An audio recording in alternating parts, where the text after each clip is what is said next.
హరి ఓం. యోగాభిమానులకు, యోగ సాధకులకు జ్ఞానం కావాలి అని మనం అనుకుంటే వస్తుంది. జ్ఞానం ఎందుకు అనుకుంటే రాదు. ఏది కావాలనుకుంటే భగవంతుడు అది మాత్రమే ఇస్తానని చెప్తున్నాడు. ఆయన నిన్ను ఏ రూపాలలో నన్ను కోరుకుంటారో దర్శిస్తారో ఆయే విధంగా అనుగ్రహిస్తాను అంటారు ఆయన. నువ్వు చేసుకోపోతాను, కానీ దాని ఫలితం నువ్వే అనిపిస్తావు. ఎందుకు? ఆ ధర్మం నిర్ణయించేశాడు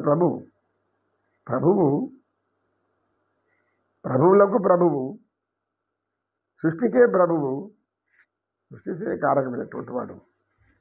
కనుక మనం భగవంతుడి సేవలో మించినటువంటి ఆనందం లేదు.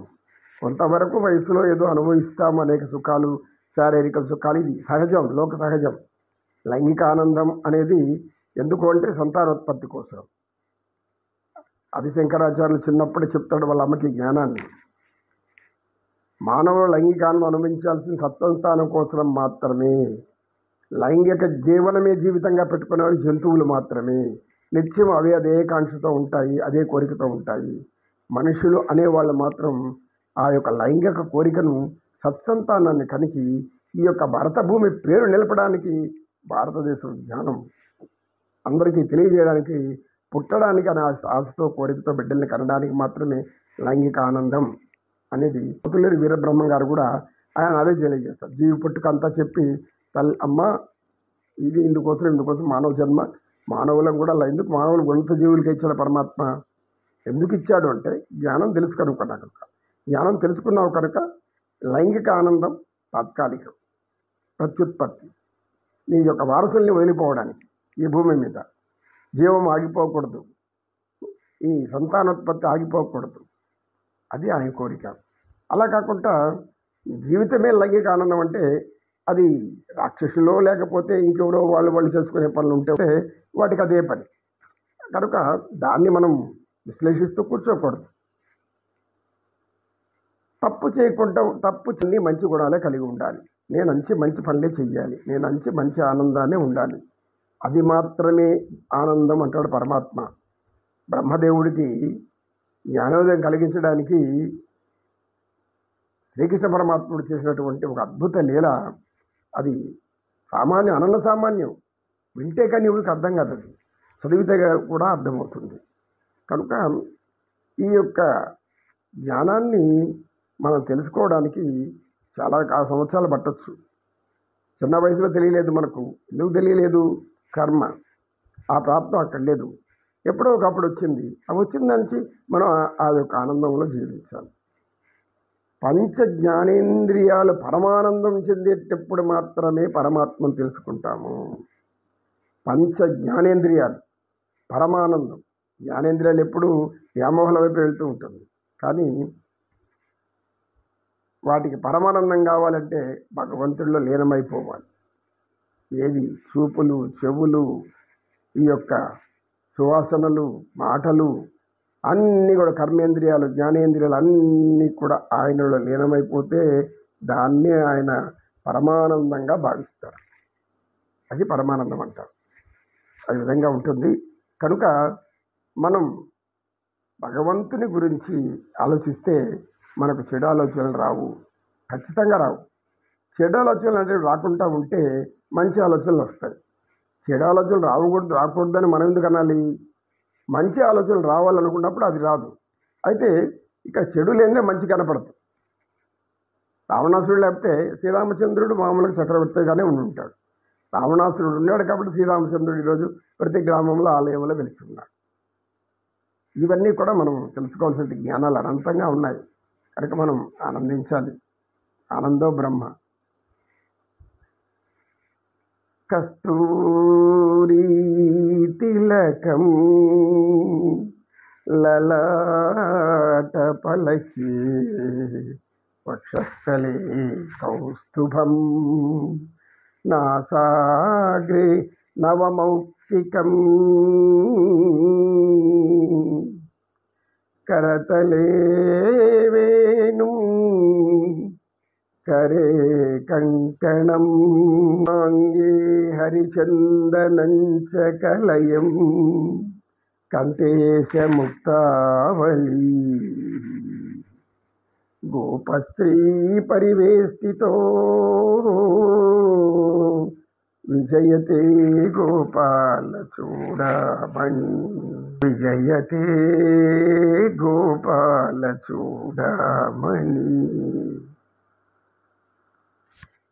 భగవంతుని గురించి ధ్యానించేటప్పుడు, ఆయన మనసులో స్మరించేటప్పుడు మన నోటిలో నుంచి ఆయన స్తుతించుకుంటా మనసులో చెప్పుకున్నంత మాత్రం ఏం ప్రయోజనం లేదంటారు వ్యాస భగవానుడు.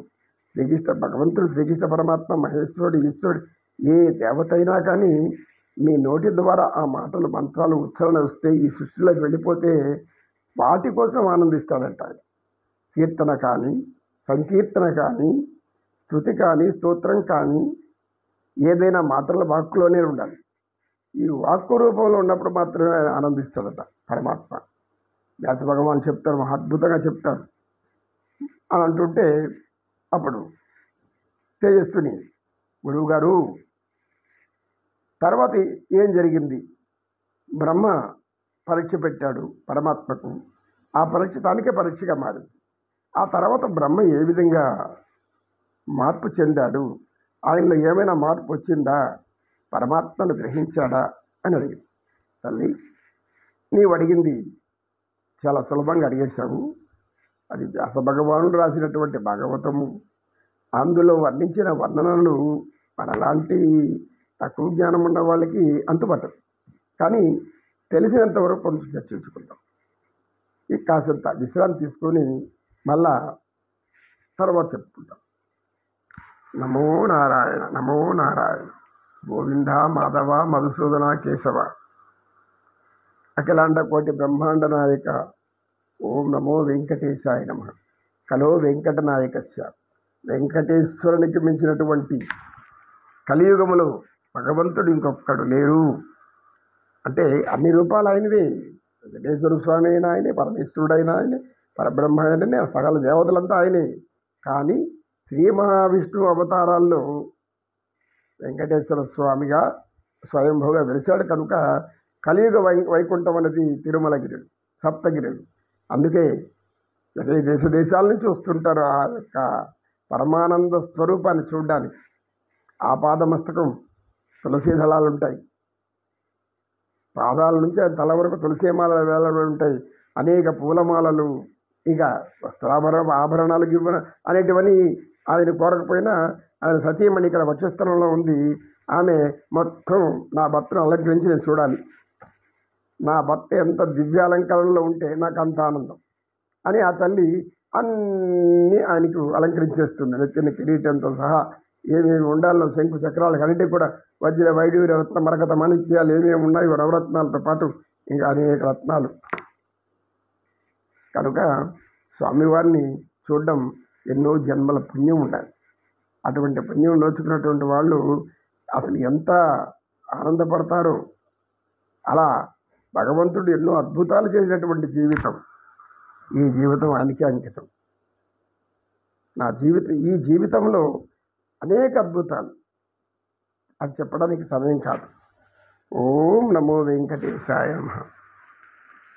లోకజన హితార్థం, లోకజన కళ్యాణార్థం, లోకజన శుభప్రదార్థం, లోకజన ఆయురారోగ్యార్థం, లోకజన శాంతి ప్రదార్థం, లోకజన జ్ఞాన ప్రదార్థం, లోకజన ఆనంద ప్రదార్థం, లోకజన సర్వకర్మ నివారణార్థం శ్రీ వెంకటేశ్వర స్తుతి. నమో నమో నమః. స్వామి, నీ పాదపద్మములే మాకు దివ్య ఆనందములు, ఆభరణాలు అన్నీ అవే మాకు. నీ పాదాల దగ్గర అంత చోటు ఒక చిన్న ధూళిగా ఉంచు, చిన్న ధూళిగా నీ పాదం ముందు నుంచి ఉంచు స్వామి నన్ను. నీ పదములపై కుసుమమునేనై రాలిన చాలుక గడి అయినా. గోవిందా గోవింద.